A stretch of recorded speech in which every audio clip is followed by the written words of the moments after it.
the George restaurant in Clarendon Hills, and I'm sitting down with some lovely people, the owner, the bar manager, and the chef. I get a rare opportunity to be able to ask some questions, to hear about what's going to happen with this great restaurant in town. I can't wait. So, Niki, what is your full name? Niki. All right. So you've been looking around for a while, I heard, for a place, a new restaurant. Why Clarendon Hills and why this space? Well, first and foremost, the space was available. We serve in the area, wonderful town. We have family that lives in this area, and it's a family community, so we thought we would be able to bring our experience and share it with this community because we think they'd really appreciate it. We'll have an opportunity in a little bit to look at the space, but what do you like about this space specifically at One Walker? I like the fact that it's open and it makes you feel really comfortable and welcoming, but it also has a sense of elegance, so it's not like you could leave your home and feel like you're getting a real great experience and not going far from home. Yeah. And that's what I really like about it. No doubt. Love it. So, my big question is, where did you come up with the name, The George?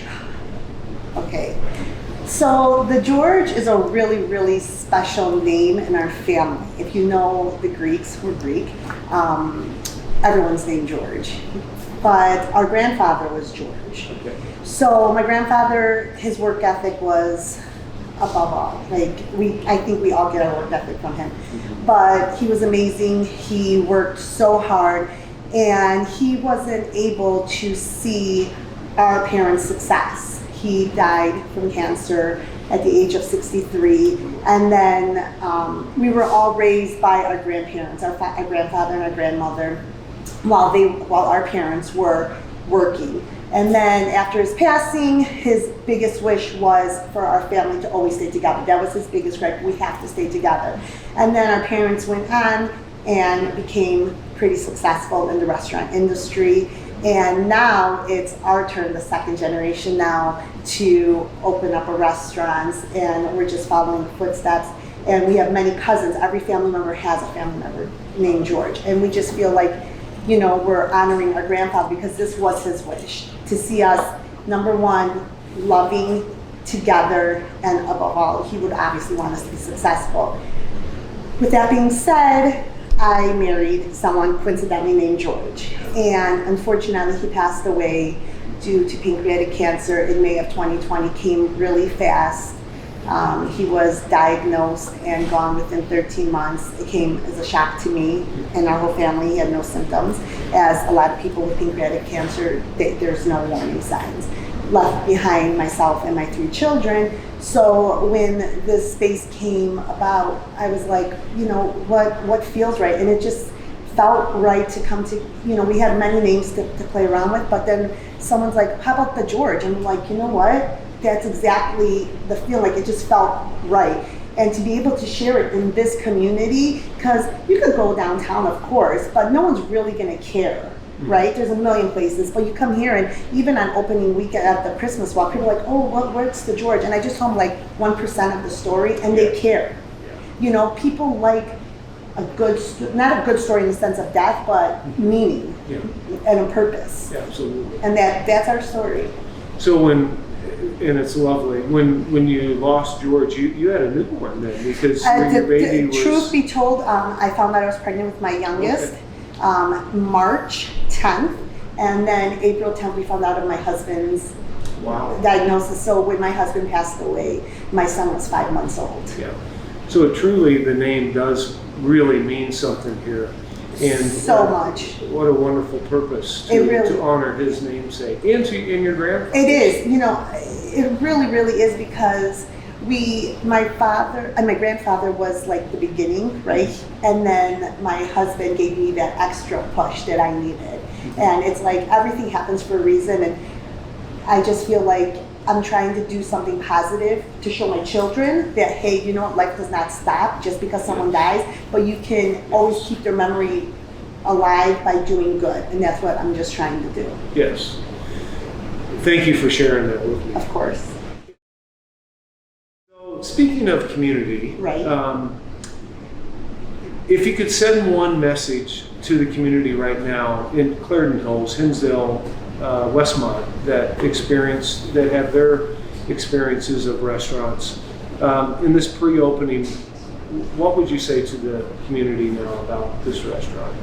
Well, if we could take a magic eraser and erase what was here before, that's what I would like to do. Just erase, erase, erase. Well, looking around, it looks like you have. Yes, but then I would like to give the comfort to the community to know that this isn't our first rodeo. Yes. And I think for me, when I dine out, and let's say I have a concern or a complaint, I always tell a manager, and they're like, "Oh, okay, great, thanks. We'll take a note of that." But you're not going to find that here. You're going to talk directly to the owner or someone that is related to the owner. And with that being said, we care. We want to make sure that someone is always on premise to hear the concerns of the community, but also the raves. People are like, "Oh my God, that's great, keep it up." Or, "You know what, this dish was a little off." And then we'll ask, "Okay, what didn't you like about it?" Just caring. You have to have passion.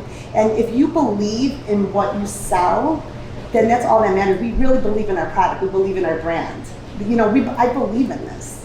So therefore, like when I greet people, I'm like, "Oh my God, hi, how are you?" You're gonna come in and you're gonna feel like family. Because I'm gonna hug you probably. I don't know if that's even allowed, but I will probably hug people. I think so. And we believe in what we're selling. That's the biggest That's the biggest thing that we want to set out to the community. That we care. Well, what you just said tells me you're going to do really well. I hope. Yeah. I hope We're going to I hope. love you. I love you guys already.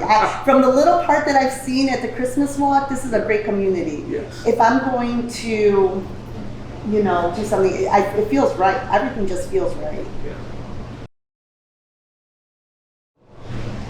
You mentioned food. I want to ask Chef Chris a little bit about food.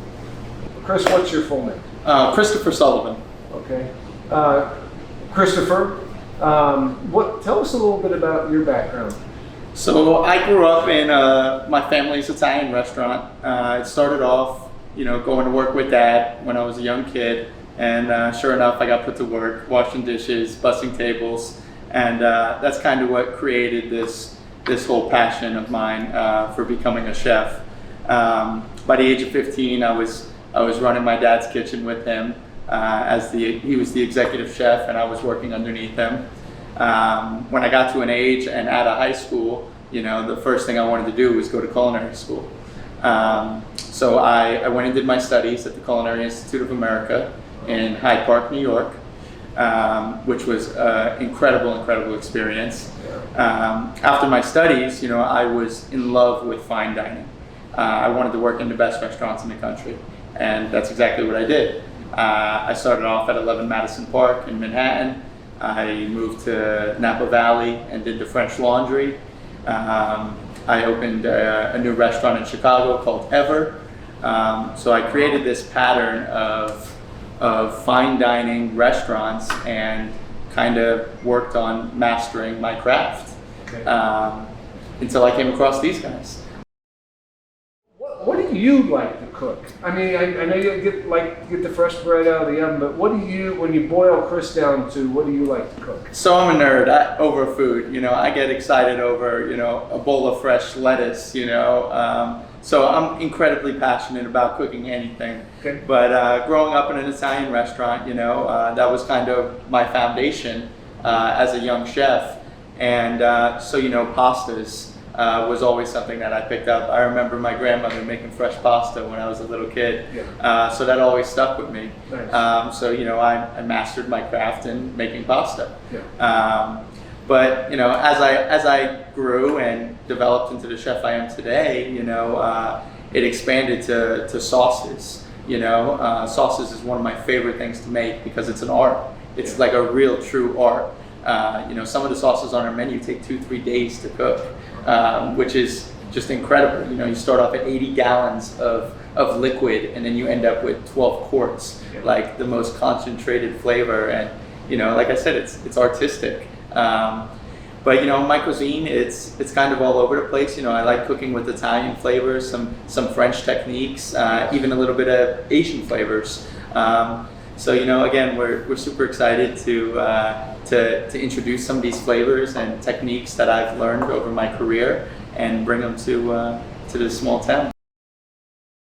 I have a bigger question I want to save for a moment, but I have to ask the dumbest interview question. Okay. Known to man that you get all the time. Leave it up to McCurry, I'll ask you. So on this menu now, what's your favorite item? So I think it would be stuck between two things. One of my specialties is a beef Wellington. Okay. So, a puff pastry, usually wrapped around a filet mignon, a little bit of mushroom duxelle in there. In this case, we changed it up a little. So we did a beautiful puff pastry, mushroom duxelle, and on the inside will be a braised beef short rib. So incredibly tender, you cut into it, you go through the pastry, into the mushroom, and then the beef just kind of starts, falling apart tender. So that's probably my top choice on the menu. But then right next to it is going to be our prosciutto wrapped halibut. Again, French technique, you wrap it around the halibut, you have this beautiful like rillette of fish with pork, and it's really just a really unique combination, finished with black garlic and scallion and a little potato puree. It's really going to be something special for our guests. You're speaking the language of a lot of people I know. Absolutely. Which I know they're going to be excited hearing about that. Yeah. Because sometimes you can't help who you are by what you say, and it's the language that you're using is just telling a lot about yourself. So Most certainly. Thank you for sharing that. You're very welcome. I know that your background will probably push the menu up a little bit, but in order to contain you a little bit is what I've heard. I'm excited to hear a little bit more about maybe this VIP restaurant style or type of room that is being developed. Can Absolutely. you tell me a little bit about that? Yeah, so it's very exciting. What we're going to do up here is going to be, like a fine casual. As we said before, there'll be an array of sandwiches. There'll be a large portion of appetizers, stuff you could sit around at the bar and snack on. But then you also have, beautiful steak and seafood options. We'll run specials, once we get a grip on opening. But then as for the space that we plan on opening that you're referring to, what we're going for down there is, obviously I come from, fine dining, which upstairs we won't focus on that. We'll focus on approachable, casual, upscale, but that at most. Get people coming back to the restaurant. Absolutely. We want them here 2-3 times a week. Yeah. That's why we're going to run specials. Our menu will change seasonally based off what ingredients are available. But then, the space that we're going to do downstairs, we're going to create an atmosphere where we can do these special events. And when I say special events, wine tastings. We'll have a sommelier here, telling you about the wines you're drinking tonight, why we paired it with what food. We'll do bourbon dinners, where you get to try an array of bourbons, also paired with foods. It will be a space for Clarendon Hills. That was kind of the objective when designing the room, was somewhere that you guys can call yours. We're going to kind of give it that old school Chicago feel, but in your hometown, in this small town where you guys can just have this beautiful, underground bar, dining space, event space. And then, the opportunities down there are endless for what we can do. And we're really looking forward to, one, highlighting some of my experience down there and some of my tasting menus and stuff like that. But really what we're doing it for is for you guys, to call yours, So we'll sneak you in the back door, you won't even have to come in the restaurant, and you'll have, room for probably about 40 or 50 people down there. And what we do down there is, totally up to you guys. Yeah, so there is a back door to it. There is a back door, You don't yeah. even have to go to No, the you come right in off the side of the street, and, so you got 40, 50 people, you don't have to stumble through the dining room. Fantastic. Absolutely, It's so. very special. It is. In Clarendon Hills. Absolutely. It's I don't think there's anything like that, and we're excited to bring that to this community. What is your name? My name's Alex Raffin. Okay, and Alex, you're the bar manager here Yes. at the George. I'm excited about that because I have some favorite things I want to try out on you. Okay. Tell me a little bit about your background. So I started in the restaurant industry about 4 years ago. just out of necessity. And I started at the bottom of a restaurant as a bar back and busser, and just developed a love for the atmosphere of a restaurant, and slowly moved up and got trained to bartend. I met the owners here, and I just fell in love with the vision that they had for the restaurant, and it was a great opportunity for me to just gain more experience and share my craft with the town of Clarendon Hills. Alex, the bar is pretty impressive. I mean, you've got really a lot at your fingertips. Are you developing a pretty cool bar menu, I would imagine? Can you tell me a little bit about it if you have? Absolutely. So we have taken a lot of time to develop a nice menu of handcrafted cocktails. It takes, it uses our spin a little bit on some time, like we have our own version of a sidecar and our own version of an old fashioned and a Manhattan. So it's drinks that everybody's used to and everybody's gonna obviously want, but with our spin on it. Okay. To make it a little bit different, using quality liquors, quality bourbons, quality cordials. Yeah. So, being this beautiful bar, what will you have back there? What are some of the selections with the wines and whiskeys? Well, I think coupled with, like I said, the handcrafted cocktails that we've developed, I think one of the main staples is going to be our bourbon selection. We took a lot of time hand picking out some bourbons that you're not going to see in every bar. So if you'd like to have, just a nice bourbon neat or something that maybe you've only heard about before, into an old fashioned, we're going to offer that. Our wine selection, we have different variations of every different type of wine that you could imagine. So we have by the bottle, by the glass, something for everybody. Yeah, whether you're having you want to just come in for a quick dinner and you want something on the lower end, or if it's a real special occasion and you're feeling bougie that day, we have something on the super high end and always in the middle. So it's depending on how you're feeling that day, we have it for you, the wine and all. Okay, for sure. Yeah, so, like Chris has said before too, we wanted to develop an atmosphere for everybody. So if you wanted to come out and celebrate with a nice steak and a nice bottle of wine, we offer that. But also if you want to come on a Sunday, you watch the game and just have a nice cocktail with some wings, we want to accommodate that as well. Okay. So I have a very good friend that loves scotch. So he'll probably hang out here a little bit and start telling you what he wants behind the bar. Sure. He'll give you some suggestions. Right, so here we are in the kitchen. A lot different than the past. We spent a lot of time designing this to be very efficient, very customized, and definitely to fit my cuisine and cooking style. We spent a lot of time picking out chinaware or dishware. We want it to be different than just, a round white plate. We also have a prep kitchen downstairs where we kind of manipulate some of the product that comes in, and then, this is where service happens for us. Our pastry chef, she has her own little space downstairs where all our breads, pastas, and desserts are made, and we do some sauce making down there as well. All our fish that comes in whole, we'll portion it down there. Steak, same thing, and then we'll bring it up here and get it ready for you guys.